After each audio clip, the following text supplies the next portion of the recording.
Good morning, Brew Daily show. I'm Neal Freyman. And I'm Toby Howell. Today, Canadian leader Mark Carney visited the White House as tensions heat up ahead of the Dallas-Winnipeg series. Oh, and the trade war, too. Then a terrifying, flesh-eating fly species is coming for America's cattle.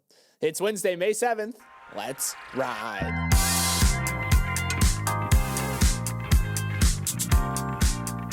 Flying within the United States is about to get real. Today is the deadline for U.S. adults to present a real ID at airports to fly domestically, the culmination of a process that began all the way back in 2005, but was delayed numerous times. If you don't have a real ID yet, don't cancel your plans. Homeland Security says you'll still be able to fly just after a few additional identity checks. Plus, a passport or another TSA-approved form of ID will also get you through to your gate. Still, posing as a 25-year-old Hawaiian organ donor probably isn't going to cut it anymore. Hey, I've been getting away with using my Costco card at the airport for the last few years, so I really got to get on it. Hopefully, it doesn't add to the craziness that is already happening at airports like Newark due to the air traffic controller issues. The Department of Homeland Security did say that 81% of travelers already have real IDs or are compliant with real IDs, so hopefully things don't get too crazy. But if I were you guys, maybe show up an extra hour or two early for your flights. Do you have your real ID? I do have my real ID. I didn't even notice it. I didn't know it until I Googled, how do you know? Got that little star in the upper right corner, so we're all good here.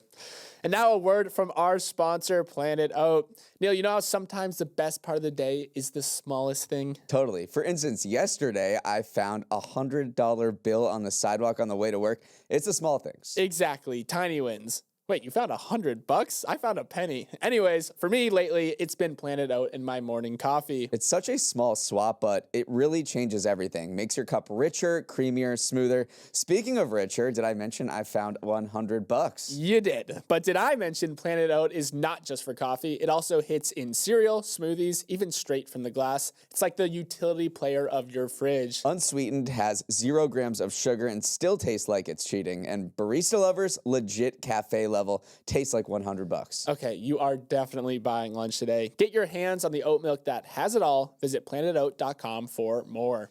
One of the last times the U.S. met Canada, there were 3 fights in the first 9 seconds. Their most recent meeting was a little more cordial and also not a hockey game. Yesterday, newly elected Canadian Prime Minister Mark Carney made a highly anticipated visit to the White House for a chat with President Trump at a time when the economic ties between the two North American neighbors are fraying like never before. Trump has repeatedly accused Canada, and did so again before yesterday's meeting, of leeching off the U.S.'s economy, posting on social media, "There's no reason for us to be subsidizing Canada." Since entering office, he's instituted 25% tariffs on Canadian goods, excluding products covered by a free trade agreement, as well as tariffs on steel, aluminum, and cars, which Canada ships in droves to the U.S. Trump has also insisted that Canada become the 51st state, angering the people who live there. Carney, meanwhile, is a former central banker who's promoted economic nationalism, and his defiance of Trump helped him get elected last week in a massive come-from-behind victory.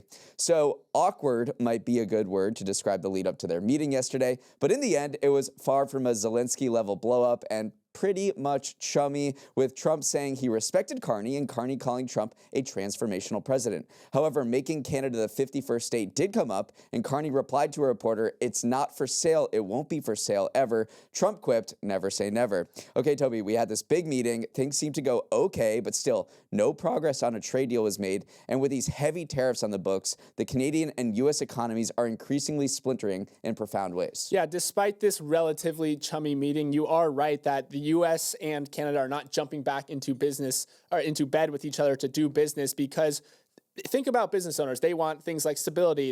Banks want stability if they're lending money. Private equity firms want stability. And what do we not have right now between the U.S. and Canada when it comes to trade relations? Stability. So Canada is looking at kind of their dependence on the U.S. and reevaluating here, because right now Canada depends on the U.S. for 75% of its exports. That is a huge number. Obviously, their manufacturing sector ships 42% of its output to the U.S. as well. So now you're seeing companies kind of reevaluate and say, hey, where are other customers? Can we look to the Asian markets potentially to replace the U.S.? Can we focus on distributing not exclusively to this one market that's typically made up most of our sales? Can we reduce the amount of sales coming in for the U.S.? So you are just seeing this kind of reevaluation when it comes to who we're relying on for trade partners if you are a Canadian business. And it's worth remembering, amid all the talk between the U.S. and China, that the U.S. and Canada are each other's largest trading partners. The two exchanged $916 billion in goods and services last year. Yes, Canada sends 75% of its exports to the United States, but the United States also sends $350 billion worth of goods to Canada. And now Canada has retaliated with $44 billion with tariffs on $44 billion worth of goods like alcohol and things like that. So there is an economic pain happening in the other direction too. And you're already seeing trade levels plummet between these two countries. In March, Canadian exports to the U.S. fell 6.6%. That doesn't sound like a ton, but it is the biggest drop since the COVID-19 pandemic. And then imports from the United States to Canada fell 3%. And if we look even smaller at just tiny border towns in Washington that rely on a lot of Canadian tourists to survive, they're seeing a lot of pain there as well. One grocery store said that we've seen sales drop 30% because no one's coming into the U.S. anymore. And then this was a very funny detail from a Bloomberg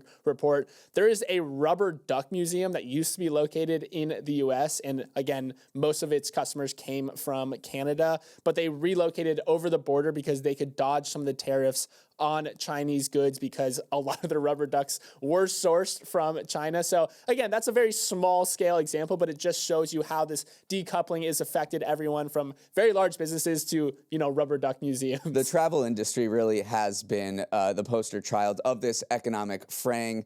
Just recently, WestJet, which is Canada's second largest airline, canceled a planned flight from Vancouver to Austin. It was the first nonstop flight between these two cities, and they just said, well, the demand wasn't there. And you just go down the line from the earnings reports this year. You see Airbnb saying we see Canadians are traveling at a much lower rate to the United States. Hyatt called it a flyover, where Canadians are still traveling, but they're just flying over the United States to Mexico. Booking Holdings, another travel giant, Canadians are traveling less to the U.S., but we see them traveling to Mexico more at the moment. Delta Airlines, a significant drop-off in bookings from Canada. United Airlines said Canadian passenger volumes to the U.S. were down 9% year over year. So, I mean, they're just really, there's quite a precipitous plunge in Canadians coming to the United States. That is a fact that every single company who deals with this is saying. Maybe they just don't have real ideas. No, they have their passwords. DoorDash reported earnings yesterday that exceeded expectations and did what any of us would do when we're feeling ourselves a little: go shopping. The U.S. delivery company announced two major acquisitions yesterday, showing it's got more global ambitions than shuttling a burrito in a private chariot to your doorstep. The first announcement was an agreement to buy the London-based delivery company Deliveroo for just under $4 billion. Then, hours later, it snapped up the hospitality tech company 7Rooms for $1.2 billion. DoorDash's vision is to break out of a U.S. market that it has essentially taken over, having already won about 2/3 of the domestic food delivery space. With Deliveroo in the fold, DoorDash's reach expands to over 40 countries and a combined 50 million monthly active users, establishing it as the biggest player in the global market as well. Speaking of the global market, a main DoorDash competitor also did a little shopping of its own yesterday, with Uber buying a controlling stake in the Turkish delivery app Trendyol Go. It all adds up to an industry that is in its consolidation era after a slowdown from pandemic-era highs, clearing the way for a heavyweight like DoorDash to expand their lead. It is bulking season in the delivery industry. You mentioned Uber bought this Turkish delivery app. Prosus, and also in Europe, agreed to buy Amsterdam's Just Eat Takeaway, which is a big Deliveroo competitor in Europe. Wonder Group, which is this delivery startup founded by Jet.com's Mark Lohr, bought Grubhub earlier this year. That company is now worth $7 billion. So you are seeing a lot of consolidation in this industry, which really has weathered the post-pandemic slump, I think, a lot better than anyone expected. DoorDash became profitable in the last year, reported really strong earnings. And if you go down the line from these earnings reports from these delivery companies, they're saying we're we're fine. Like, I don't know what McDonald's and these other, Starbucks and these other companies are talking about a nervous consumer who's pulling back. I mean, DoorDash CEO Tony Xu said, we haven't seen any changes in consumer behavior, even if there are changes in consumer sentiment. Instacart CFO got up there and said, no, I haven't seen any signs of a weaker consumer. Uber CEO Dara Khosrowshahi called his company recession resistant. So to a T, these companies are saying, we're doing perfectly fine. I don't know what everyone else is going on with. And some companies that you mentioned are even expanding, launching into new markets. Instacart was one that you mentioned. They just launched a new drinks and snack delivery app called Fizz. This is a alcohol and snack delivery specific app that allows you to actually split the costs amongst your friends if you're hosting a party. So instead of just having one person buy all the alcohol and then Venmoing them later, they think that you should do that within their app called Fizz, because they said young people love doing this. It used to be in the olden days, like the host would determine the menu, determine what people are drinking, and bear a lot of the costs. Now millennials and Gen Z, they want to spread it across their friends. Everyone wants to say in what they're actually going to be eating and drinking. So they launched a standalone app there. So you're right. It's another data point that some of these delivery companies are saying. We are seeing not only that we're doing fine right now, but opportunities for expansion into new markets. They want to go after the frat party market. Yeah, we'll see how that works out. Okay, moving on. A vicious flesh-eating fly has broken a biological barrier in Central America, and officials warned hordes of them are on their way to wreak economic havoc and do other really gross stuff in the United States. It's not the plot of a new Stephen King novel. This is actually happening. The screwworm, whose larvae eat their host from the inside out, has marched up into Mexico this year and is freaking out American agriculture officials who warn we're not prepared for all the flesh eating that's about to come. If you were born in the 1920s and lived in Texas, you are very familiar with the old screwworm. It devastated livestock in the South for decades, costing the U.S. economy hundreds of millions of dollars each year. I mean, this thing can kill a full-grown steer in just 10 days. But after the U.S. government, working in tandem with Mexican and Central American partners, poured tons of resources into monitoring and eradicating these flesh eaters, screwworms have been virtually absent from the country, saving the American consumer more than $1 billion every year on beef by 1974, or $6.5 billion today. Now, the screwworm is back on the move while our defenses are down. More than 950 cases have been reported in Mexico so far this year, with the potential to infest American livestock and also decimate wildlife like deer, hogs, squirrels, and raccoons. As one USDA inspection leader said, I'm now very nervous, almost to the point of being scared. Toby, are we screwed? I am nervous to the point of being scared. Neal, these things are called flying piranhas because they descend upon livestock, they lay their larvae, and their larvae literally eat their way out from the inside. Do not Google this. Do not Google image search this, because it is as gross as it sounds. But yeah, back in the 1930s, scientists did have this major breakthrough where like, wait, we can sterilize these flies. It can really keep down populations and hurt the ability of them to reproduce. And by 1950s, they were using literal airplanes to drop millions upon millions of these sterilized flies per week over infected areas, which obviously did wonders to, keeping these in check.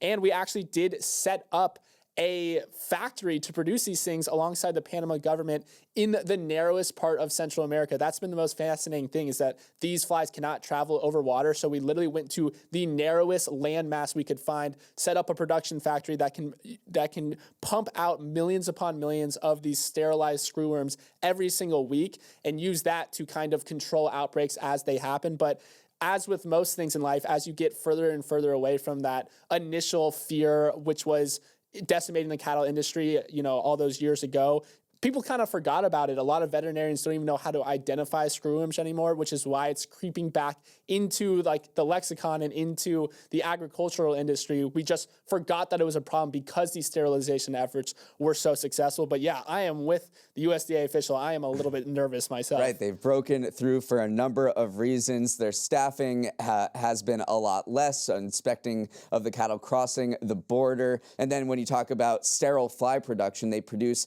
these infertile infertile males that they bomb on populations to render their populations zero. They've been struggling with supply chain issues around COVID. At the same time, illegal transport of cattle across borders has increased. And then also there's just been more migration of humans coming from the Darien Gap in Panama, where this biological barrier had been formed over a very narrow area of land. So all of these factors are swirling to create this northernward march of screwworms, and officials are clearly freaked out. And not to make you even more freaked out, but the parasite does thrive in warmer weather. What else is coming up? Summer. So if that doesn't make you more nervous, the hot weather could lead to an infestation that kind of runs unchecked. And by the way, this would impact American consumers because, again, cattle supplies, they've been tight for a while now. So any damages to, American cattle herds would drive up the cost of beef. And it is one of those situations that we saw with the avian flu and affecting egg prices. Similar things could happen with screwworms and beef prices. And one fun fact is that Texas was famous for producing the country's top rodeo champions in the 50s. And that's because the ranch hands were so good at roping and cutting cattle out of herds to check for screwworms. So if you go through the rodeo leaderboards in the 50s, which I often do, you will just see Texas people just consistently near the top, and that's a direct link to the screwworm infestation. They just had to get so good at inspecting them. Thanks for leaving us on a positive note there, Neal. Up next, we're going to talk about weddings. Wedding planning is stressful enough as is, but tariffs are making everything about 145% more stressful for brides-to-be. Despite a 90-day pause on most tariffs, most vendors have jacked up prices on everything from dresses to flowers in response to the expected import fees. One Reddit user shared how her custom-made wedding dress now costs $1,500 more than when she ordered it due to tariff-related charges. Other brides are trying to get ahead of any price rises by stocking up on candles and flower vases, even if their nuptials aren't until 2026 and beyond.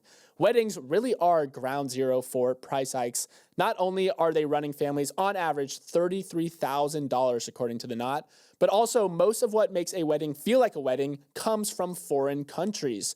About 90% of wedding dresses are manufactured in China, according to a VP of the National Bridal Retailers Association. Even mundane things like tablecloths and chairs are going up in price as vendors who order from overseas pass those fees on to customers.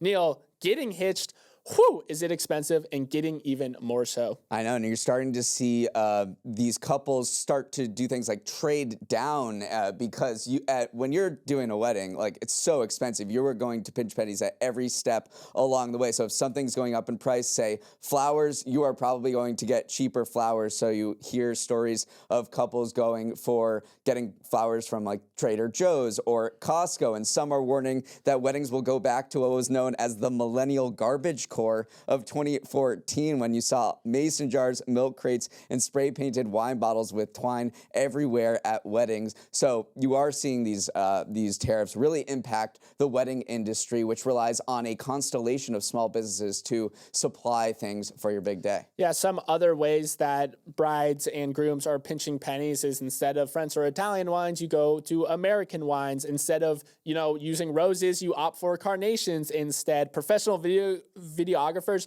very expensive. Just give your cousin an iPhone and let them cook. So people are being creative to solve these problems. And I do think, I went to a wedding where a lot of the tableware, at least the candlesticks, were thrifted, and it gave a very interesting and cool vibe to it as well. So it doesn't necessarily mean these things are worse if they are thrifted or secondhand like that. But I do think when you are seeing so many prices being passed on to consumers, I think we're going to see a rise in elopements. First of all, like, why even bother with all the expenses? And then the second thing that you can do is just pare down your guest list a lot, which, no one really wants to do, but look for smaller weddings. They probably do. Yeah, I know. Yeah, actually. And now they have an excuse to. That is a very good point. You get to know who your true friends are when the tariffs, influence cost so much that, you know what, we don't need my sorority sisters from college. Yeah, the economy does really have a big impact on weddings because it is such a discretionary purchase. In the aftermath of the financial crisis more than 15 years ago, the average spend on weddings fell fell 8% over a 2-year period. That's according to the Knot. So when people are looking at things that they can cut out of their life when economic times get a little uncertain, I mean, weddings are one of the first to go, or at least like the fancy stuff at weddings. And really, this is a consequence that will really have a big impact on small businesses. Over the course of the past weeks and months and days, we've talked a lot about how major companies have gotten up on earnings calls and said, we're going to take a $500 million hit off of our profits because of tariffs. We're going to have to raise prices. Things might get a little hairy for us, but they can weather the storm. And when you're talking about weddings and the wedding industry, it's photographers, it's florists, it's people who sell bridal gowns, people who sell tuxedos. Those are a lot of the small businesses that make up your community. I'm sure everyone listening to this knows about that place where they got their prom tuxedo. So these are the people really feeling the impact, and they're wondering, what do we do? How do we work out with our customers when we are facing price increases? We have to also hike prices on you, or we can't stay in business. Let's sprint to the finish with some final headlines. Mattel CEO is not bullish on toy manufacturing returning to the U.S., despite the massive tariffs imposed on Chinese imports. The head of the Barbie maker went on CNBC yesterday and threw cold water on the idea that toys can ever be made in USA. We don't see that happening, he said, a day after pulling his company's annual financial targets. He emphasized that while critical functions like design and engineering do take place and will remain in the U.S., manufacturing will continue to be outsourced because, one, it enables Mattel to offer their products at an affordable price. And by the end of 2025, less than 40% of Mattel's products will be sourced from China, with a goal to reduce that to below 25% within 2 years. But the company will still not shift that production to the U.S. The end result is not exactly a Barbie dream house for American consumers, who should expect higher toy prices from one of the world's biggest toy makers. And the Toy Association, a U.S. industry group representing 850 toy manufacturers, didn't warn just of price hikes for toys, but also shortages in its survey of 410 small businesses that make toys that populate our shelves every holiday season. The majority said they had canceled orders, and half said they risked going out of business within weeks or months. This is an industry that relies a lot on China, and right now there are 145% tariffs on China, and so they are watching negotiations very closely because they are hanging on a thread. In the cutthroat world of weight loss, if you don't adapt, you die, and Weight Watchers is the latest victim of the industry's transformation. The company, once a household name, filed for Chapter 11 bankruptcy last night to shed a heavy debt load and restructure as a healthier enterprise. Weight Watchers has watched weight loss trends pass it by, and it's been too slow to pivot. It did start offering drugs like Ozempic as part of its clinical business, but that hasn't been enough to offset a decline in its core programs of providing food consumption and exercise plans. Meanwhile, social media influencers and other free fitness apps have stolen a lot of the health spotlight in recent years. Once Oprah left the board 2 years ago, the writing was on the wall. Yeah, there was this big turnaround plan from a new CEO that tried to lean into telehealth coming out of the pandemic. That just didn't really work. It was too big of a change from, the in-person meetings and the portion control that Weight Watchers was known for. And then obviously Ozempic was a big hit to the business as well, even though they tried to jump on that train just a little too late. But yeah, I do think Oprah, who, was Weight Watchers for a lot of people in a lot of people's minds, going on and saying that, hey, not only am I leaving the board, but also that she had used an unnamed weight loss drug to augment some of her weight loss. That was probably the beginning of the end for, this once iconic company. For over a decade, travelers to the Wellington Airport in New Zealand looked to the sky to be greeted by a fantastical sight. 2 giant eagles straight from Lord of the Rings hanging from the terminal ceiling, with one even carrying Gandalf on its back. These things are huge, with wingspans reaching over 50 feet and weighing in at a ton each. Travelers have passed under their watchful gaze for 13 years now, but this month, the giant eagles will depart the terminal for good, with the airport CEO saying, "It's been quite a Lord of the Rings heavy storytelling theme here. Now we're looking to change that to something new." "It breaks my heart," one traveler responded, "but it's not like the citizens of Middle-earth, New Zealand, will be totally without their Lord of the Rings imagery. A giant sculpture of Smaug will still watch menacingly over the check-in counters," Neal. I understand what they're going for here. The Lord of the Rings filmed there, and it's been a part of that region for decades now, and millions of people pass through Wellington Airport to go see the sets and all, how they made those movies. And so I understand, like, you don't want that to be a yoke around your neck as a place, and you're like, we have other stuff too, trust us. Then Lord of the Rings, when Peter Jackson came in and filmed all these movies, like, check out all our other stuff. We don't want to be so known for Lord of the Rings, just this one thing. At the same time, it is so iconic and people loved it. So, it is a tough decision to make. Counterpoint, giant eagles are always going to be awesome. True. They're never going to go out of style. Although they did fall from the ceiling during an earthquake. And again, these things weigh a ton each. So I could see maybe the safety concerns being a bigger issue. That's not why they did I know. it. This afternoon in Vatican City, 133 cardinals will say a mid-morning prayer and then enter the Sistine Chapel, where they will be sequestered and given no contact with the outside world until they choose a new pope to succeed the late Pope Francis. That's right, the conclave starts now.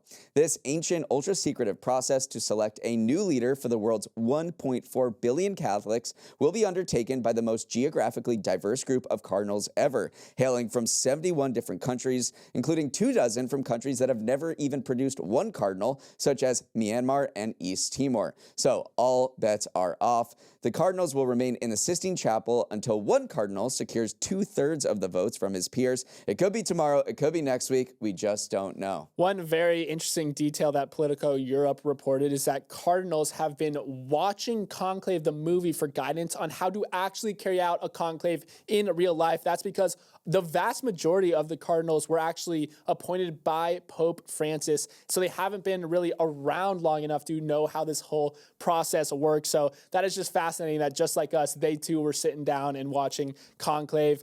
As for the contenders, how can you not root for Pier Battista Pizzaballa? The internet has a rally behind him simply because they want to say his name. I mean, come on, Pope Pizzaballa is funny. Well, he'll change it. I know, but no, his last name will still be Pizzaballa, though. So he'll change his first name, but Pizzaballa will still be there. But I just think if the universe bends towards, having the most funny outcome, then of course Pope Pizzaballa is a lock. And according to Kalshi, the prediction market, there's a 50% chance that they choose a pope before May 9th, which is Friday, and a 97% chance they choose one before May 16th, which is the Friday after that. So the people with the money on this are expecting a conclave that lasts a few days into a week and a half, and we'll just have to wait for that white smoke. Okay, that is all the time we have. Thanks so much for starting your morning with us, and have a wonderful Wednesday. Oh, we're halfway there. If you have any thoughts on the show, do not hesitate to reach out. Send an email with any questions, comments, or feedback to morningbrew@morningbrew.com. Let's roll the credits. Emily Milliron is our executive producer. Raymond Liu is our producer. Our associate producers are Olivia Graham and Olivia Lake. Scoop Sardaris is on audio. Hair and Makeup wants to go back to a world where they don't know the existence of the screwworm. Devin Emery is our president, and our show is a production of Morning Brew. Great show today, Neal. Let's run it back tomorrow.